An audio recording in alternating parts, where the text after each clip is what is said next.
পরিচালক হাসান জাহাঙ্গীর নায়িকা পপিকে নিয়ে যা লিখলেন সম্পূর্ণ তুলে ধরা হইল।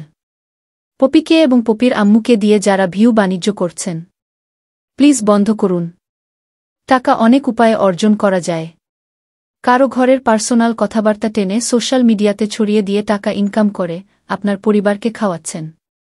হয়তো একদিন এমনও হতে পারে আপনার পরিবারের গোপন কথা ছড়িয়ে দিয়ে অন্যরা ভিউ বাণিজ্য করবে।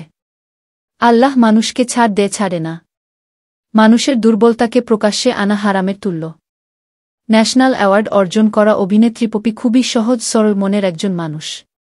আমার দেখামতে মাকে সর্বোচ্চ সম্মান দেওয়া একটা মানুষ। আন্টিকেও দেখেছি নিজের জীবন দিয়ে মেয়েকে শুটিংয়ে আগলে রাখতেন।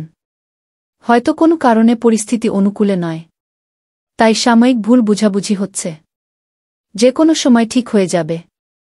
কিন্তু আপনারা যারা মার কথা মেয়েকে, মেয়ের কথা মাকে খোঁচা দিয়ে দিয়ে মেয়ের ইজ্জত সম্মান টেনে খিচুড়ে মানুষকে দেখানোর চেষ্টা করছেন, আপনারা কি আসলেই মানুষ? প্লিজ বন্ধ করুন এই অপপ্রচার। এমন গুণী অভিনেত্রীকে ভক্তদের কাছে আর ছোট করবেন না। তাতে সমস্ত শিল্পীদের ছোট করা হচ্ছে। শিল্পীদের প্রতি মানুষের আস্থা উঠে যাচ্ছে। চলচ্চিত্রের এবং টিভি মিডিয়ার সিনিয়র জুনিয়র শিল্পীদের এখনই এগিয়ে আসার সময়, প্রতিবাদ করার সময়। যারাই নিলজ্জ কাজগুলো করছে তাদের আইনের আওতা আনা উচিত। আজকে আপনি শিল্পী হয়ে শিল্পীর পাশে দাঁড়ালে, মিডিয়াকর্মী হিসেবে মিডিয়ার জনপ্রিয় অভিনেত্রী পাশে দাঁড়ালে, একদিন আপনার বিপদেও শিল্পী সহ পুরো মিডিয়া আপনার পাশে থাকবে।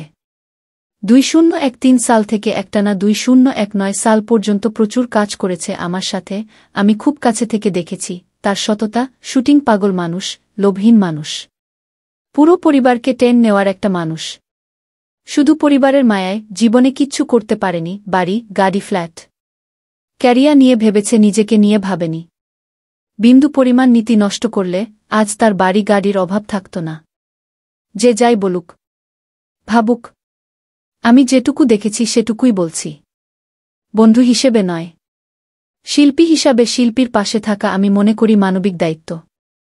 আমি আমার দায়িত্ব পালন করছি, আপনি করছেন তো? আমার কথায় কেউ কষ্ট পেয়ে থাকলে দুঃখিত। আসুন আমরা মানুষকে সম্মান দিতে শিখি। সম্মান দিলে সম্মান পাওয়া যায়। উপরওয়ালা ও সম্মানিত ব্যক্তিকে সম্মান দান করেন। আল্লাহ সবাইকে বিবেক দান করুক। Love you all.